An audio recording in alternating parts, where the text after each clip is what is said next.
welcome to the Wildline podcast. I'm your host, Dan.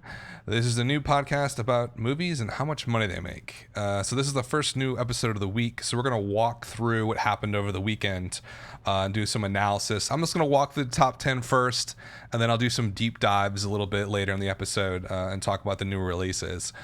So kind of a surprising week. You know, I made my predictions last episode. I guess it was Thursday. I was off by a lot on some and right on the money on others. What I was really off about was Boo! A Madea Halloween, which ended up coming in at number 1 this weekend with $27.6 million. I believe, I'm trying to recall what I predicted, but I think I predicted in the mid-teens, if not a little bit lower. So I was way off on this, and it's a really fascinating sort of phenomenon this weekend with this movie for a couple of reasons. Now, one, it beat out Jack Reacher. Jack Reacher Never Go Back ended up coming in at number 2 with $23 million. Now, the big discrepancy here is not just the fact that, Madea did really well. It basically doubled the per theater average of Jack Reacher. And I think going into the weekend, most analysts had thought that Jack Reacher was definitely going to take that number 1 spot. And Madea was sort of variable, like maybe it's a close second or maybe it's a distant third. Maybe it sort of comes in even with a Ouija Origin of Evil. But Madea just crushed it. And it was really surprising to me. I think really surprising to a lot of different people who follow Box Office. It's just the fact that it opened on about 2,300 screens and it just crushed it with a 12K per theater average. I mean, that is fantastic for this movie.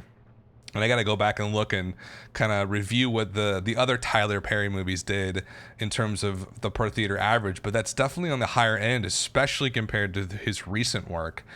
So Madea kind of came out of nowhere to take number 1.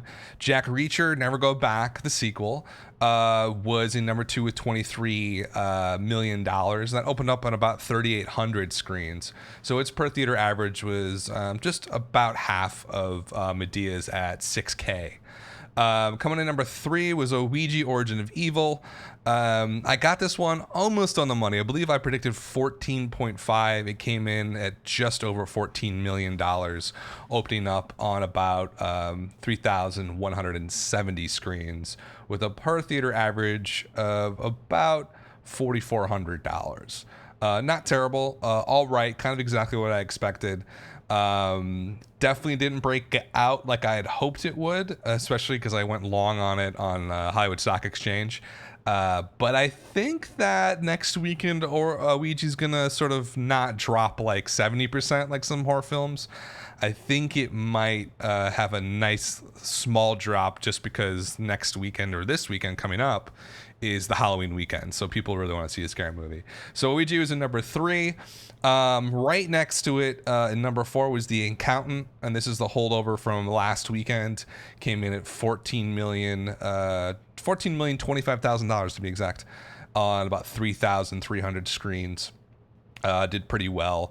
A drop of 43%, which is actually pretty good. You know, I think anything below 50% is all right for a second weekend. So it did pretty well. And then number 5, The Girl on the Train, it's its third weekend, came in about $7.3 million at around 300 or 3,000 screens. That also had a good drop, negative 40% essentially. It dropped 150 theaters, but that's not bad. Its total right now for Girl on the Train is 58 million. It won't come anywhere near to the Gone Girl sort of breakout hit a couple years ago, which is sort of, it's just like, for some reason, I can't think of Girl on the Train without Gone Girl. I don't know. It's just like the style of the movie, the marketing was all geared towards, let's make another Gone Girl and make a lot of money. I don't think they're going to get there, but I think it will end up being successful for Universal and for Emily Blunt, the star. I think it came across pretty well with most people. It seemed kind of trashy and like a poor man's Gone Girl, but there's a place for those types of movies, so I think it's going to do all right. Coming to number 6 is Home for Peculiar Children. It's the Tim Burton movie from Fox. Came in around 6 million. Nice little drop there. That's pretty typical of children's movies. They tend to have smaller drops from weekend to weekend. Only dropped about 33% this weekend. And that has a total of $74 million, which sounds great, but the budget was 110. And then if you sort of do, I'll probably have to do a whole episode on, Hollywood accounting and how much a movie actually makes. The reality is the deeper you dive into that stuff, the more obtuse it gets. But I think Home for Peculiar Children is underperforming compared to where Fox wanted it to be. With a budget like 110, you're talking just base costs, at least 40-50 million to advertise just in the domestic market in the US and Canada. And then you're talking $40-50 million more to do international. So you're looking at least a cost of $200 million. And keep in mind, studios don't get every single dollar from the box office. They get half in the United States, 40% internationally on average, and only about 25% from China. So they're not making every single dime that comes into the box office. So I think they're going to be in a tough spot there for that film. But nonetheless, it's not a huge flop. Just I think underperforming in general. Coming in at number 7, and this shouldn't be a surprise to me, but it is a little bit. Keeping Up with the Joneses, which was the new opening movie this last weekend. Fox, Zach Galifianakis comedy, did poorly. 5.6 million on 3,000 screens. Its per theater average was $1,800. This is its opening weekend. That is abysmal. And I think someone brought up on one of the either Reddit or one of the subforums like HSX that I think it's one of the worst wide openings ever, probably top 20, I think. God, I don't even know what to say about that one. We'll have to come back to it when we do the further analysis, but just really disappointing. I had it in the mid 9 millions just because I saw the trailers a lot, and I felt like the marketing was overwhelming, but it just did not translate at all to general audiences. Coming at number 8, Kevin Hart, What Now? His concert film from Universal, 4.1 million. Total of about $19 million so far. Not a bad take for him. Number 9, Storks, came in at about 4.1 million. That is up to about $65 million now. Not too bad at all. I'm not sure. I got to look at that one a little bit closer to see if that's going to be if Warner Brothers is going to be happy with Storks in the long term, because it had a budget of 70 million. I get a feeling they wanted to do a little bit better than the 65. I'm not sure where it's going to end up, but it's not going to end up north of probably 80, I guess. I don't know if that's a winner or not. And then coming in at number 10, Deepwater Horizon, which I saw in the theater opening day, came in with $3.6 million. 40% drop, 43% drop, not too bad. Its total so far is $55 million. Don't forget, though, it had a budget of 110. I think that's going to be a major disappointment for Lionsgate and Mark Wahlberg there. I think they wanted that to do a lot more than that and kind of be a blockbuster, and it clearly is not. So let's do a little bit of a deeper dive on the openers this week. Madea, Jack Reacher, Ouija, and Keeping Up with the Joneses. Actually, before I do that, I do want to note that on the limited side of the releases here, which I don't often look at that much just because it can be a little bit of a morass to get into because there's so many different factors involved.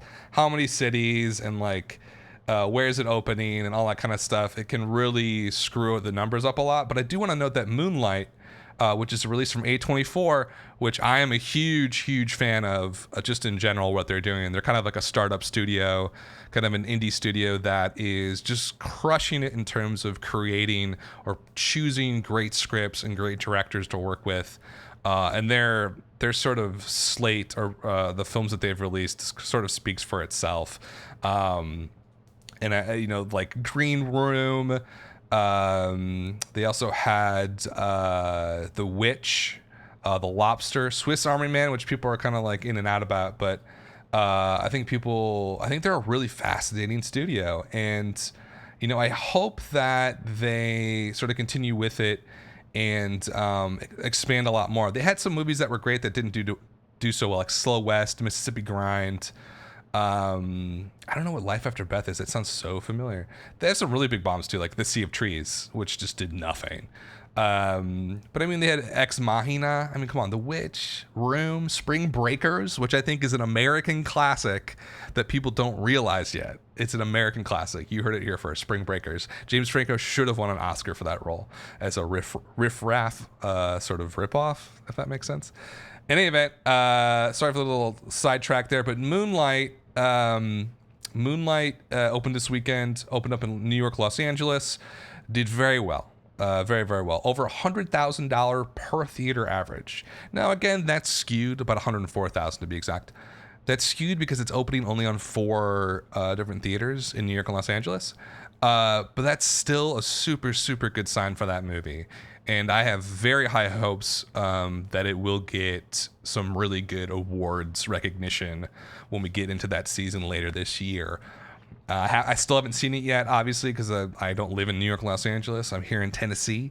But I do think that it's one of those movies I'm going to go and see if I have to go like 30, 40 miles. It's one of those sort of high art films that I hope will connect with a broader audience than just outside New York and Los Angeles or like San Francisco. The reason I say that is a movie like Steve Jobs did $130,000 per theater its opening weekend. And again, that was a similar situation just in those big cities. I hope that Moonlight could make that transition. Steve Jobs didn't. Steve Jobs fizzled out the moment it got to the middle America markets.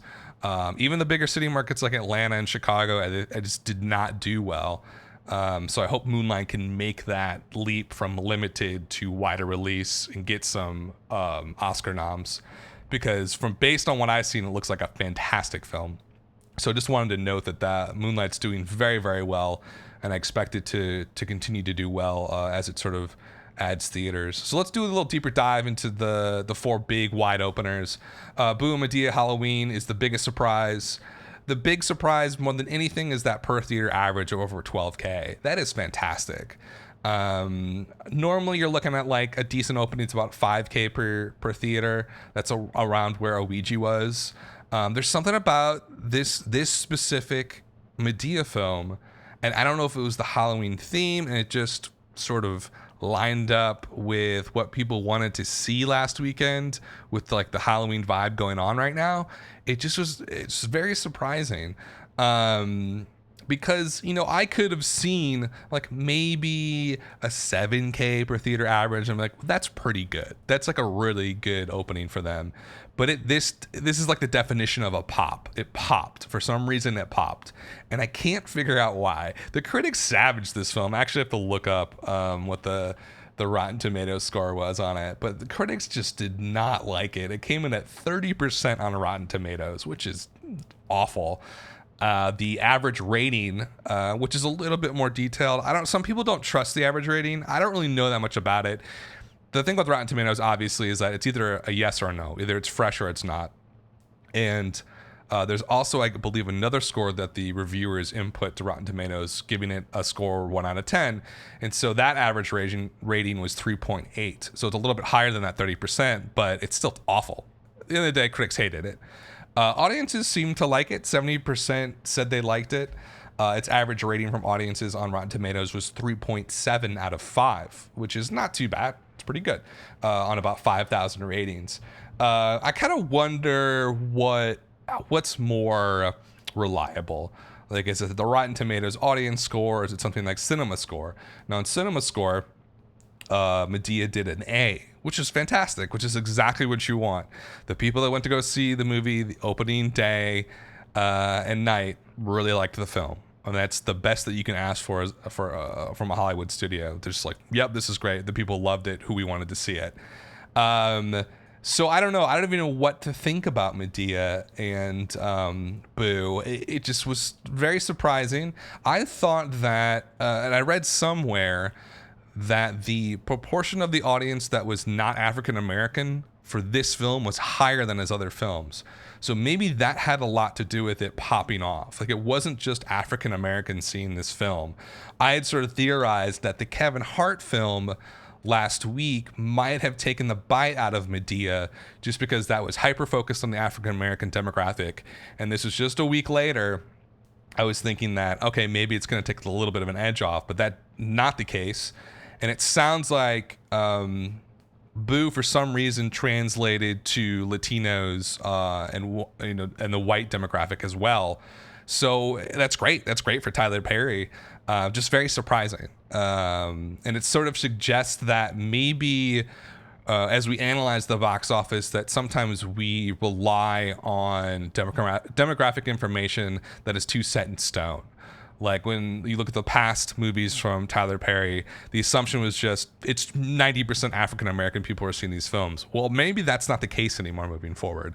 Maybe we have to be a little bit more open with our analysis and think, well, maybe it's going to be about 30% white, 10% Latino. So that provides a lot more audience for Tyler Perry and his work. So maybe we just have to start upping the projections for his new movies. Obviously, everybody was wrong on this one. The question is this a holiday-specific sort of bump, or is this a longer-term bump in terms of his movies in general? I have no idea. It feels to me like it's a holiday bump a little bit, that people wanted to see a Halloween movie, and the only other real option right now was a Ouija.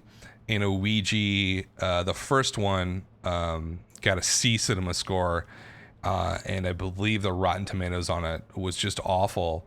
So I think that people had a choice. I want to see a Halloween movie, so I'm going to go with Madea just because it looks kind of fun, and a Ouija just looked like a drag.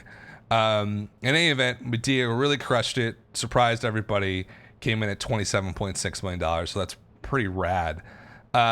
So second place, and the second big opener here, and this actually opened on the most screens.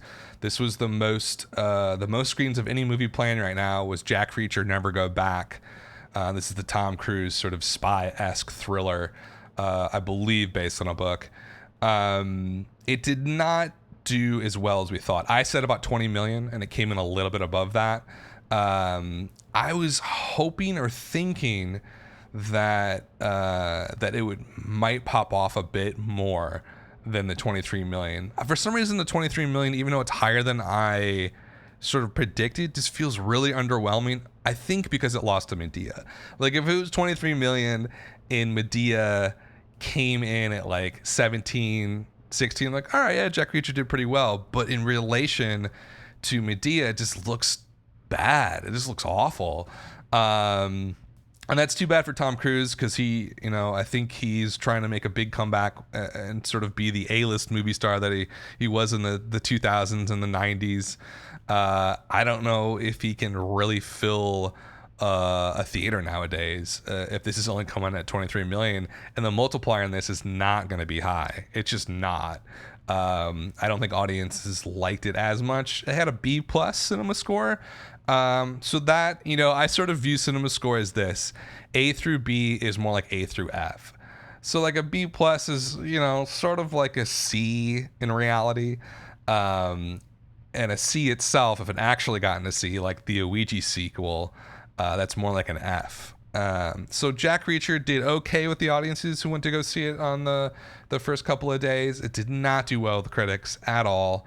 It scored just around Madea, 39% on the tomato meter, and audiences did not like this movie. 52% say they liked it, only a 3.3 out of 5 on the Rotten Tomatoes score. So not terrible. I'm sort of skewing a little bit.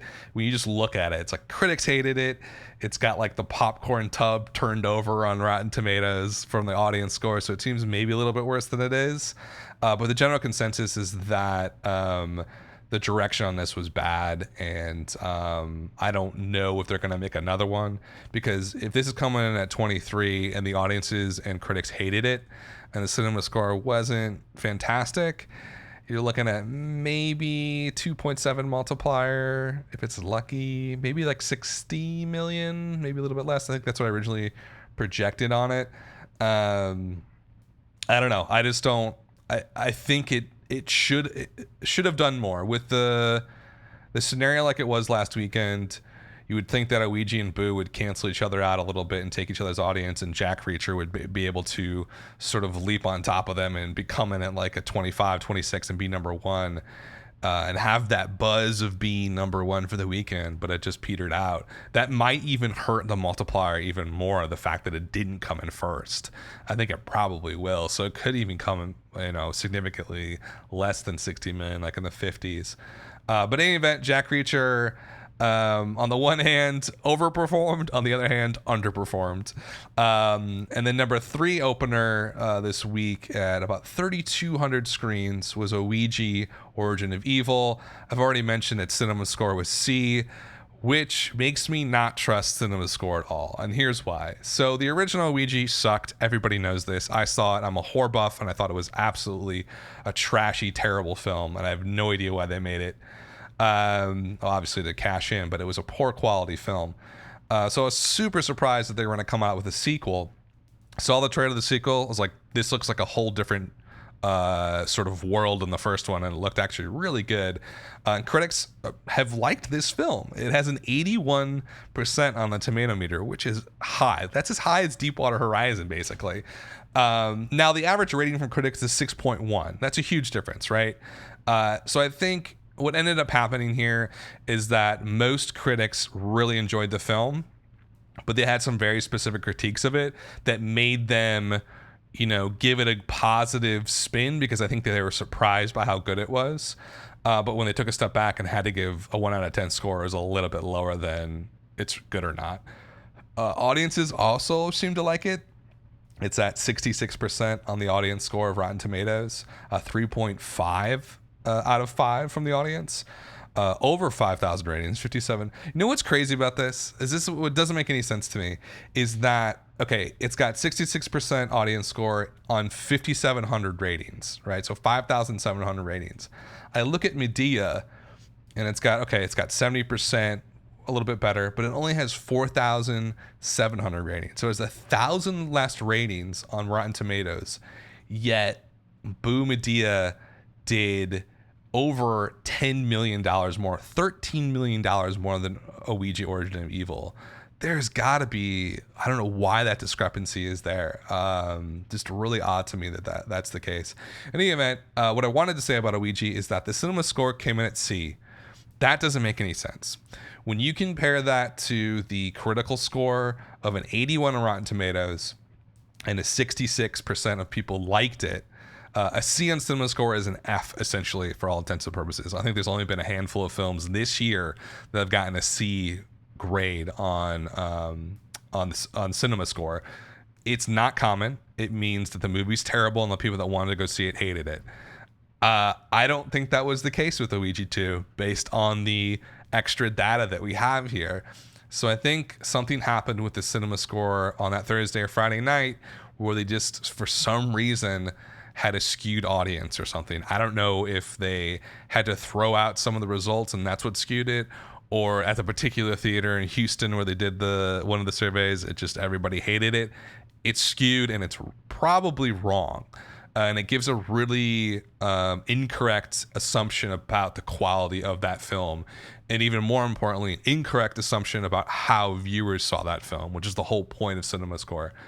So I don't know. I kind of makes me not want to trust them anymore. I've always had a respect for CinemaScore, and I've been following it for a very long time. I think ever since, Entertainment Weekly used to put the CinemaScore in their weekly rundown of the box office sometimes, and that's where I first came across it. It's been around since the 70s. It's highly regarded in the industry, but this score right here, it's the first time where I've ever seen it so out of whack, to the point where I don't know how much we can trust it anymore. I've always been respectful of it, but I don't know.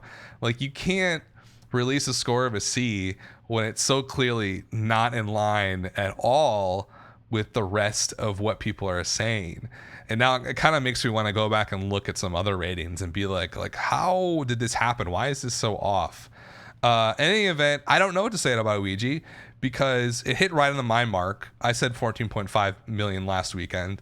It did 14 million. I think it did well, despite the fact that the first one was so poorly received. A lot of people went out to go see it, and it had a $4,400 per screen average. So not terrible, right on the money of what we thought. Now let's keep in mind though, the budget for Jack Reacher was $60 million, and it did $23 million this weekend. The budget for a Ouija Origin of Evil, and this is a production budget, was $9 million. I mean, they know how to pump out these horror movies for cheap, and that's why they keep doing it, right? They're gonna make money on this one way or the other. It may not break even at the theater. It's going to break even when they sell the rights to HBO and then sell them to Netflix and then sell it on VOD in about 3 months. Like, they're going to make some cash off this because it just saves so much money in the production. So Ouija was right where we thought it was going to be. Jack Reacher overperformed and underperformed at the same time. Boo, Madea Halloween just crushed it beyond any of our expectations, I think. I didn't hear anybody talking about high 20s for that movie. Nobody on any of the forums or any of the nerds talking. None of us thought high 20s. Now, for the last one here, Keeping Up with the Joneses, God, I'm just like depressed by this for some reason. I love Zach Galifianakis. I thought the previews for Keeping Up with the Joneses looked really funny. And the couple times I saw the preview in the theaters with people loved it and they laughed really loud. And this is definitely, I'm down in Tennessee, this is a middle America audience that's usually a little bit older, probably over 40s, and they were really into it. Totally anecdotal, of course, but nobody went out to see it. This movie, 3,000 theaters, and it only took in 5.6 million at a per theater average of $1,800. I just don't know what didn't connect here. Was it the fact that the weekend was so loaded with stuff and there was a lot of holdovers from last weekend, like The Accountant and the Kevin Hart movie and even Girl on the Train and its third weekend?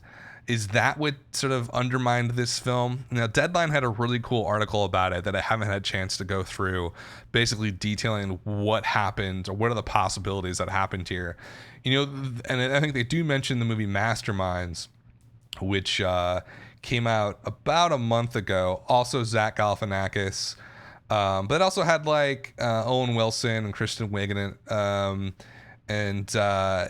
It's one of those movies that got dumped essentially in that September sort of dumping ground that has become the new dumping ground instead of January. It did terrible. It only took in about $17 million. It's still chugging along here, but this is the second straight bomb for Zach Galifianakis, a Zach Galifianakis-led film. So I don't know what to think about it. I don't know if his style has worn off since his Hangover days. I've always seen him. I found it very funny that he became famous for the Hangover stuff, just because I know him from his comedy before that, and he's a very performance-based, intellectual comic. And the Hangover stuff kind of seemed really beneath most of his actual comedic work. And I don't say that to be snooty, but I think it's just objectively true. Like, Zach Galifianakis is a really talented, smart comedian, and the Hangover stuff was super lowbrow. And I think what's ended up happening is that character from The Hangover has become his sort of social identity, and it's wearing thin on people. And for some reason, he just keeps getting cast in movies as that character, not as Zach Galifianakis, not as a separate written character. He gets typecast as this sort of weird, eccentric, just oddball. And it's not translating to audiences anymore at all, it doesn't seem. And that's too bad, because he's a super talented guy. He did a fantastic W2F podcast interview conversation with Mark Maron. And you get to know him a little bit more. He does the Two Ferns. He did that with Clinton this year. He's just like an awesome dude, but he is not translating anymore to the mainstream audiences. And I think if I was a studio head or a producer or a financier who was going to look at a movie with him as a lead, I'd have to think twice about it as like, what's his cachet right now? Like, what can he bring to the theater? And based on the past two movies that have come out, it looks like not much. And so I think someone needs to take him as an actor and put him in something a little bit different where he shines a little bit more.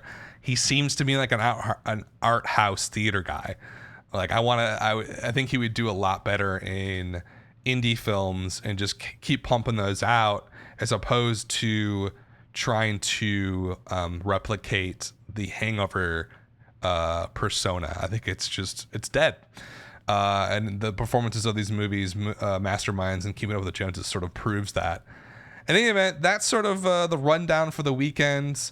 The headlines here are Madea super overperformed, which is fantastic. Jack Reacher sort of did what we thought it was going to do, but by default loses because Madea made more money. Ouija right on the money with what we thought, and Keeping Up with the Joneses, a big old bomb. I'll be back later this week to talk about the new openers coming up this weekend and making some predictions.